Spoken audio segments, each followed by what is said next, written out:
You could have given up, but you didn't. You could have stopped believing, but you didn't. You could have kept living their expectations, but you decided to make this life your own. And in turn, you're here.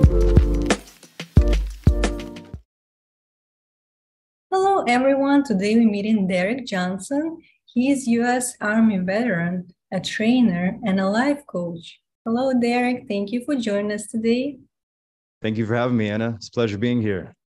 Yes, thank you. So let's start a conversation by sharing your story of becoming the person you are today.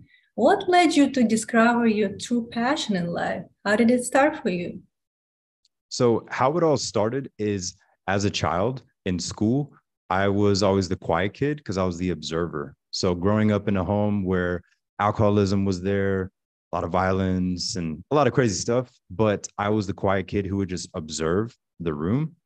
And I feel like that was a gift and like the cheat code in life to connect with others. So in school, I was naturally chosen as the group leader, even though I was the quiet kid, but just because I was always just so calm, because at home it was crazy. So anything outside of the home was easy. So I enjoyed being in groups and being in teams and helping people. So it started in school, just being the team leader in sports or group projects. And then from there, in sports and martial arts, I learned that I really enjoyed teaching people or helping people. And so as a child and a teenager, I just always had a feeling that my career would go in a path of helping people. And back then I didn't know strictly what it was. And then I fell in love with fitness. So fitness was always my outlet of the trauma or dark times, because that was where I could release, and then I would feel better afterwards. And then I would always aim to help somebody. So that was the way that I would overcome those dark times, was through fitness, helping others. And then eventually that started career in the military, and then led to coaching, personal training and life coaching. So a lot of life experiences, which then I wanted to teach others what could help them as well. You had a lot of challenges in your life, but at least you knew that there's something within you. There's a potential to help others and bring those experiences into light and showing what people can achieve. And with your experience being in military, what did you learn from it? I know it's a lot of discipline involved. Would you say that this is a life lesson for you and a life skill that you can apply in your personal and professional life? And also, how beneficial is it for others to incorporate as a practice in their daily basis? Yes, that's a great question. So number one thing that I took from the US Army into other fields was camaraderie and team building, especially when you don't like the person. So we've all worked for a company or maybe have staff or employees that maybe you don't agree on politics, whatever the views are. But at the end of the day, if something were to happen, you have each other's back. So that's one of the biggest lessons in the military, was even though if he and I or she and I had opposing views on everything, if violence or something happened, we had each other's back. As we would say, we had each other's six. So we knew the trust and the bond was there 100%. Because with some family or friendships, maybe they'll run when danger happens, but you know the right people will have your back and you'll protect them, and vice versa. So number one would definitely be camaraderie, just the team building and going through the suck. In the military, we always say a phrase called embrace the suck. So if you and I were in boot camp together, we were in the mud, we went through deployment, we went through this, went through that, we went through all those wild times. So when the team is relaxing and eating dinner or lunch, they have tons of stories, and that bond is stronger than just a friendship or relationship, because maybe those couples or those friendships did not have those level of experiences pushing through that pain threshold or a mental threshold. So number one, I would definitely say team building and camaraderie. And then number two would just be the discipline of doing more hard things. So obviously with the military, we wake up early, work out.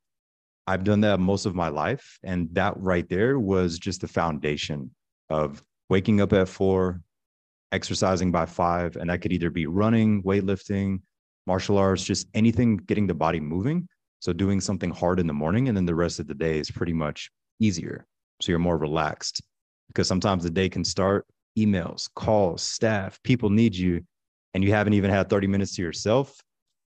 Stress, anxiety, anger, every emotion is high. So releasing first in the morning definitely has been very beneficial to myself and others. Right. And also it brings you to that present moment as well. You have to find this kind of practice, either like you said, it's, physical movement, fitness, martial arts, meditation, even for people to start their day on the right foot, because it's the foundation of how the day will unfold, and your readiness for the opportunities to come to you and embrace them. And also we have to prioritize our mental and physical health to the point to understand that it's important to focus on our own well-being first in order to give others. The more we are balanced and have that energy that we can share with others, the more people will receive or have that kind of benefit from us as well. Don't you think so? Yes, I totally agree. When we take care of ourselves, people can feel it. So I'll give an example. I usually have my first coaching call or training session in person by 7 a.m., but I've been up since 4, so I had at least 2 hours to myself. And then all day long, people always ask, like, man, you're always like on it. Like your energy is great, but they didn't know that maybe the first 2 hours, I was not feeling that way, but I had to earn it. So I've always believed that we have to earn calmness, confidence, that good energy, because if we don't take care of ourselves in the morning, we're going to infect people feeling annoyed, being in traffic, just being aggressive, sad, whatever emotion or emotional mental state we're in.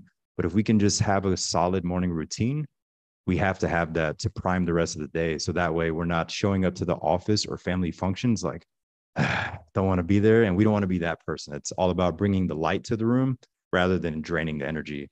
Because we've all been around somebody where you could be shopping at Target and somebody could be standing behind you in line. Mm-hmm. And if their energy is off, you start looking behind you just because they have such negative, toxic, or dark energy because they just maybe have not taken care of themselves. And then in reverse, we've been around people that they make your day.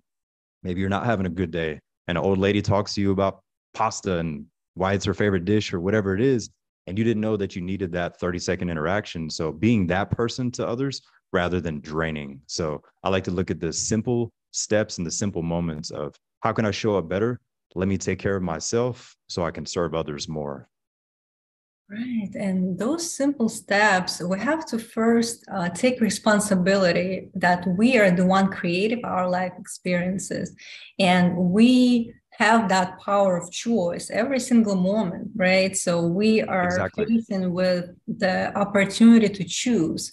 And again, it depends what mindset we're in, because that really affects the choice that we're going to make. And that will later affect the direction that we're going through that day. And eventually, if we want to see ourselves achieving those goals, every single step that we're taking towards that direction matters, because it's all about the compound effect. We're not going to see ourselves achieving overnight, but with being committed and consistent with our action and taking those actions from the place where we are mindful, we calm, and we really understand, the consequences of our choice, taking that responsibility. That's the most important part, because a lot of times people blame others, circumstances, what's and happening in their life, because they're not satisfied with what they have, but at the same time they don't understand that they're the ones created this. They have to look at it from a different perspective. What are your thoughts on that? One of my favorite quotes is, the world is not as it is, the world is as you are. The world is not as it is, the world is as you are. So if I wake up, take care of myself, work out, drink water, eat a healthy breakfast, my energy and vibration is high. So I see the world full of opportunities, full of positivity. The sun is shining. Oh, today's raining. Nice. Oh, there's a bird. Like, you just start paying attention to everything in a positive light.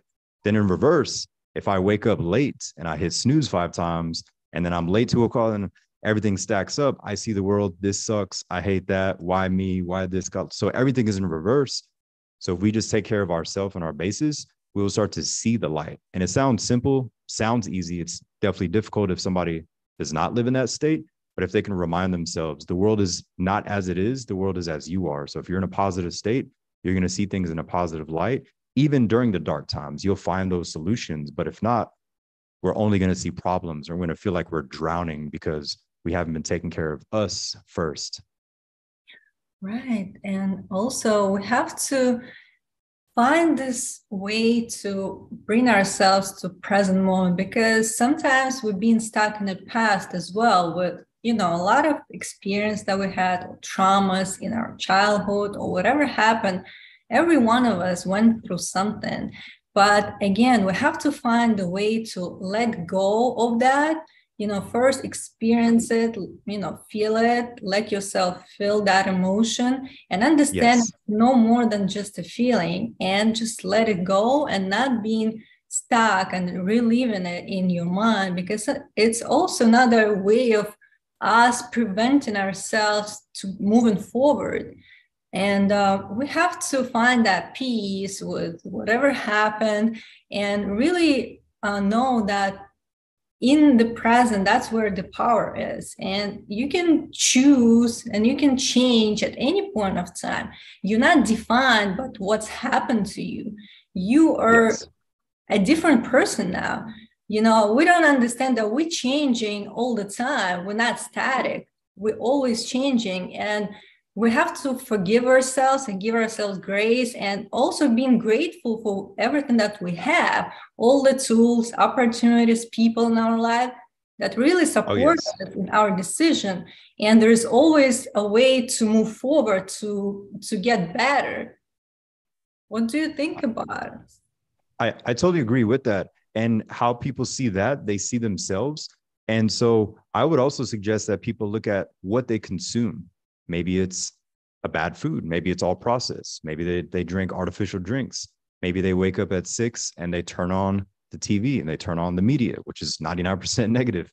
Maybe they wake up and instantly look at their phone and then they see a sad dog video or something. But controlling that first 30 minutes of waking up, of what they consume, if they can just start consuming more natural things, or maybe not even touching the device and really just having a moment.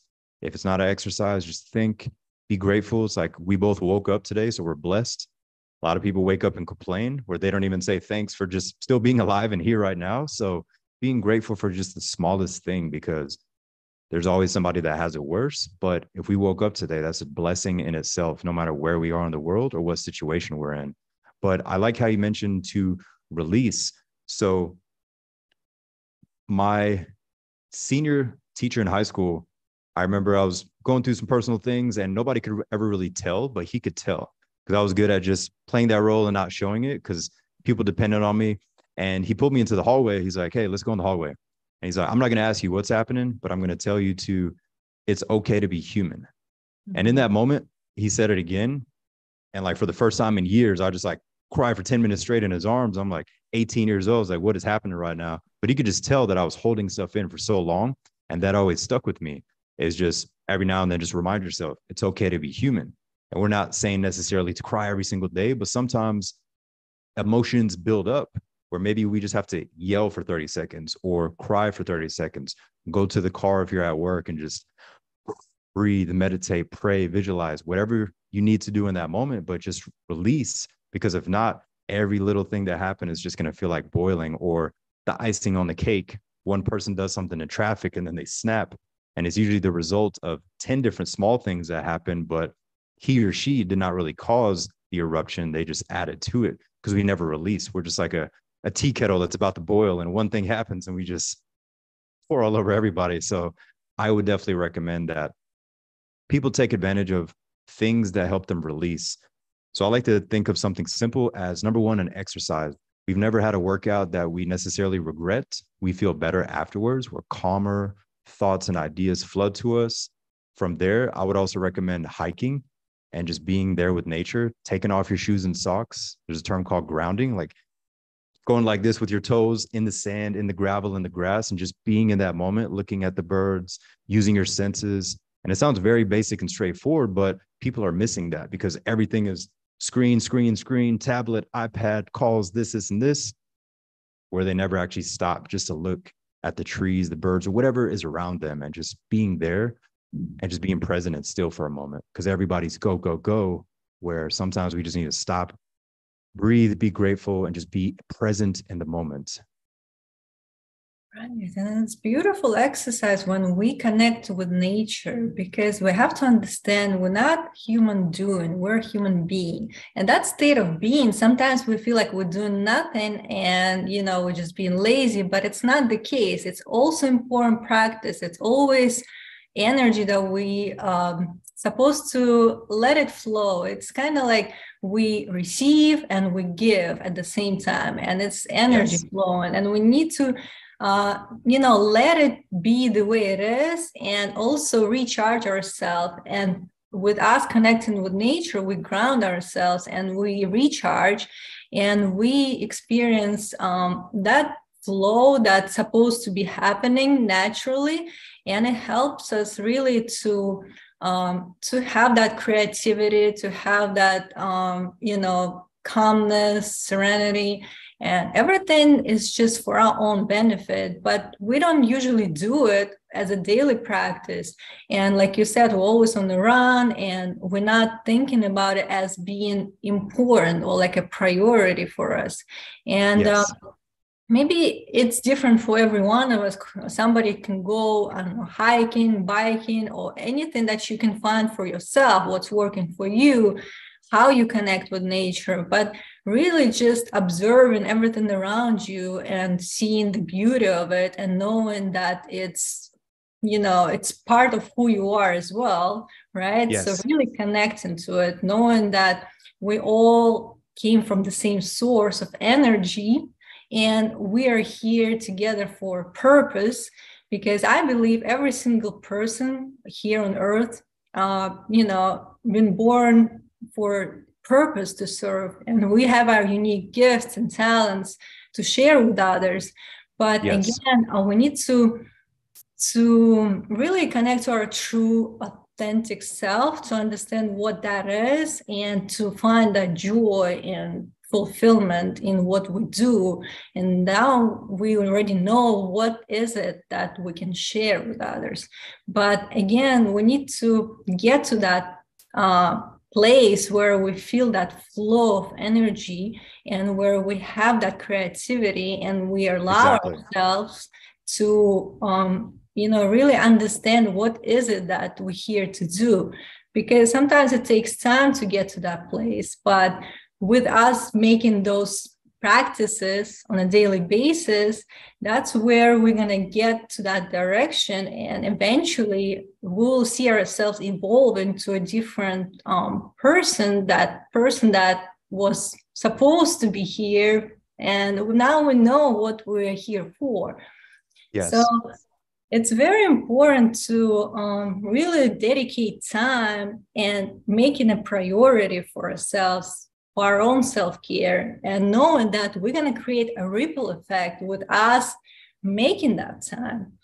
And I want to totally agree with that. more on what practices you would suggest people to incorporate, let's say like 2 or 3 that you think is very beneficial to bring them in that place where they feel that creativity, being mindful, and being really connecting with their authentic truth self. Okay, that's a great question. So I like to start with the night and the morning. So my suggestion, and this is a trick if people have not tried this, is whenever you're done with your day, you completed your tasks, and if you do have a bedtime or whenever you're tired, but the key is to not look at any devices, electronics, an hour before bed, because the devices keep people awake and it affects their sleep. So starting at night, not looking at the phone. I know some people are listening to this, but not looking at the screen, no matter what it is, but that blue light is going to affect their sleep. So I would recommend step 1, an hour before bed, not looking at any devices. And then step 2, not looking at what time they went to bed. Because some people, they'll get in bed and they say, I got to be up in 4 hours. The alarm goes off in 6 hours, because if I don't sleep then my first meeting's at 8. And then the brain is rushing and they don't get quality sleep. But if they go to bed because they're tired and they don't look at the time, and the next thing is I would recommend everybody wake up at the exact same time. The reason why, their circadian rhythm and just their internal clock It'll feel like clockwork where eventually they're going to wake up before their alarm. And just by having that night routine and the morning routine before anything else, they will feel into flow. Excuse me. They will get into flow easier before adding things to it. Because I feel like a lot of people, they look for the newest thing, the newest book, the newest this, the newest that, but they never actually sleep well and their morning routine is not there or it doesn't help them. So if they can just start with that before bed and the first hour in the morning, that's going to help them a ton with other things. Because some people, they've tried the meditation or visualization, but maybe they fall asleep. Maybe they try to meditate, but the mind doesn't stop, but it could relate to their night and their morning. So I would start with those two simple things before adding things. But besides that, to help get more into the present moment is self-inflicted adversity. So a difficult workout, a long swim, a long run, calling these people that they don't feel like doing, anything that they see as hard or annoying or difficult, doing more of that. Afterwards, you're going to get that rush. So anytime that we make that call that we didn't want to or do that workout, we all get a rush and a boost of confidence. And in that moment, we feel powerful and in control. And that's when the floodgates of ideas, opportunities, and advice just come to us, where we're almost like a vessel. We took care of us. So we're just blessed with the instant thought, hey, I should reach out to them. And then we create an opportunity where an hour ago, we were just selfish. Me, why this, why that? But once we take care of ourselves, then we can show up better for others. Definitely. And morning and evening routine and sleep, also very important aspects that we should address and understand that really, like with us sleeping well and having that time where we recharge, and in the morning we really wake up consistently at a certain time and start that morning with, again, focusing on ourselves and giving ourselves what we need and feeling the best at that place where we feel the best. That's how we start our day. And our day will go, very differently from if we didn't do it in the morning. So that first decision, it matters, because this is how you're going to see yourself receiving those opportunities. And again, like with us talking about, nothing will happen, but every one of us should, experience for themselves. This is how we learn, through experience, but we need to really like commit to that process. Like I mentioned, it's not overnight, but give yourself 30 days, but do it really consistently every single day. And then you see for yourself, how would you feel? And then from that, knowing that I'm feeling so much better and this confidence builds up as a result of what I'm doing, then you see the really like the connection between your choice and what you receive and how you feel at the moment. Then like, this is you who created that. And if you continue doing that, it's just, increase the effectiveness of what you're doing, and it will give you that different life that you're looking for. In the end, you could be in a different place a year from today. People sometimes underestimate what could be done within a year. 100%, because the compound effect might be in reverse for them, where I like to think of it as, I challenge everyone to say, what seeds am I planting in my morning? What seeds am I planting in my morning? Meaning, am I opening up my phone, looking at negative news? Am I not in control of what's going to be on my news feed 10 minutes after waking up and I see something sad or dramatic? That is planting a seed in your mind. So what I do in the morning, I wake up, go to the kitchen, drink water, take my dog out, look around, close my eyes, feel the wind or whatever is there. Even if it's raining, we still go out.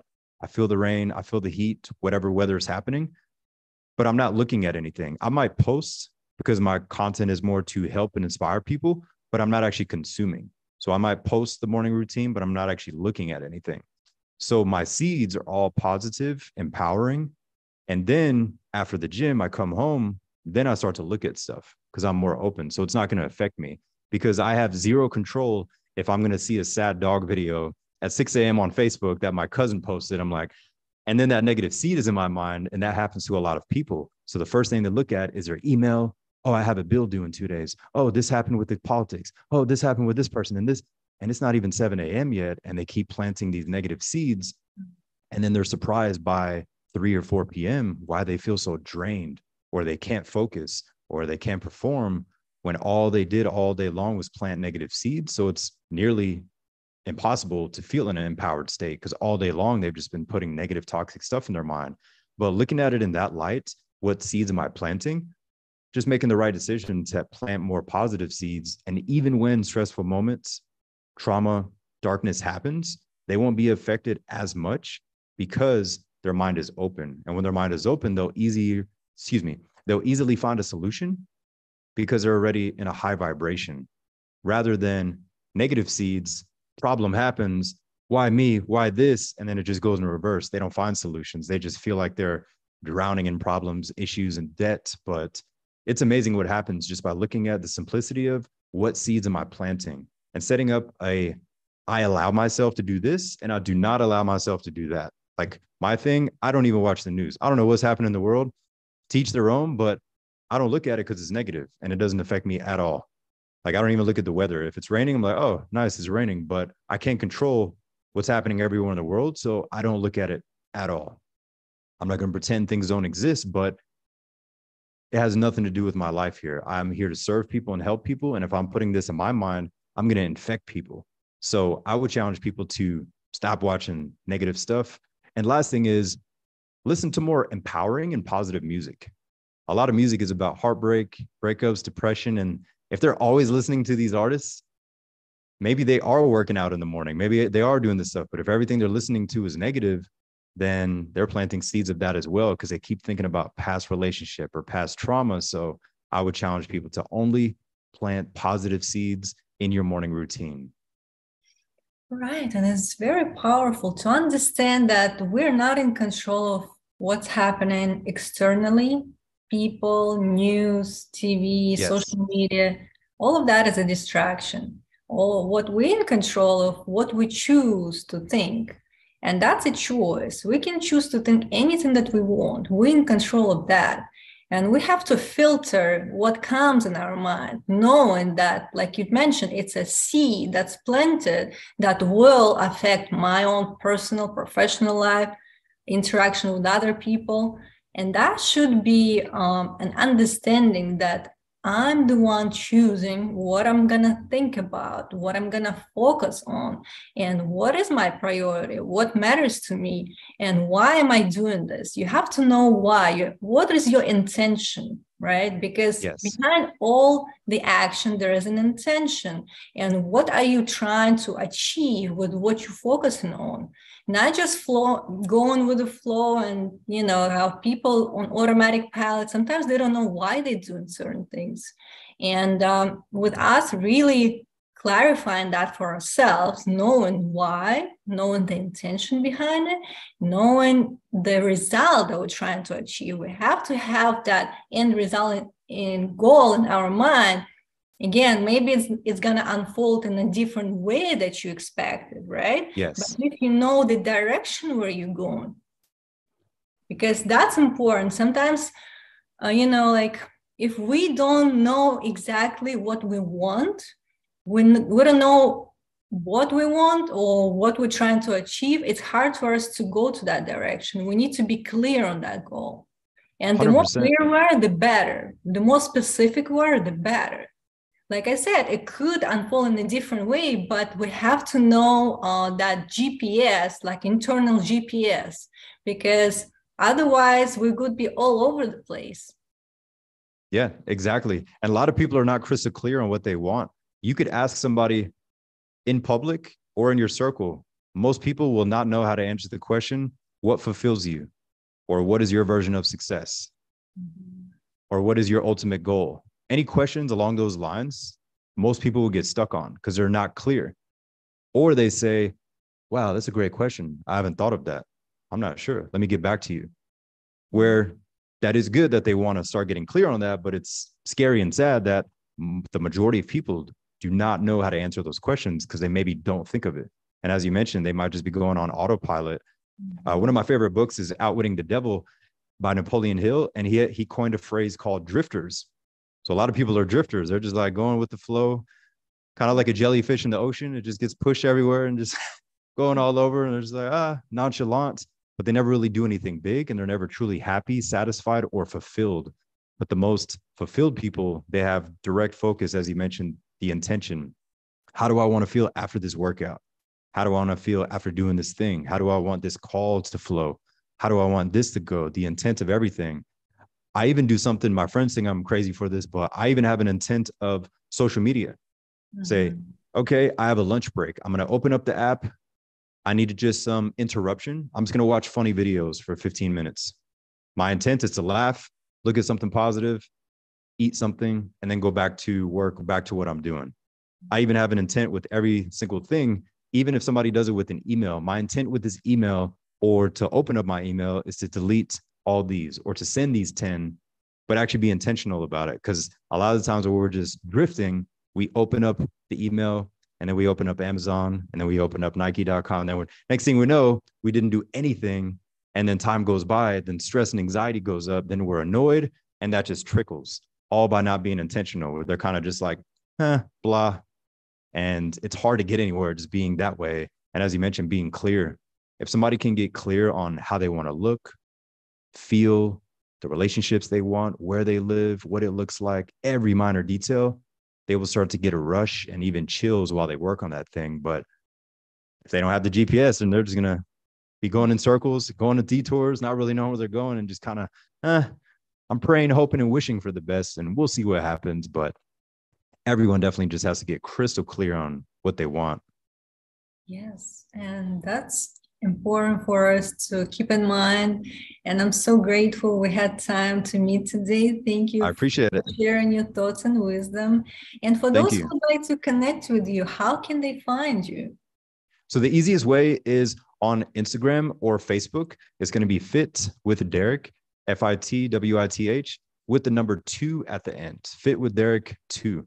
And so on there, just post positive content or content on real topics. And the intent is just to interrupt people's news feeds with some things that'll make you think, and to really be that eye opener. It's like, hey, you know what? I need to tighten up. I need to get serious about life again.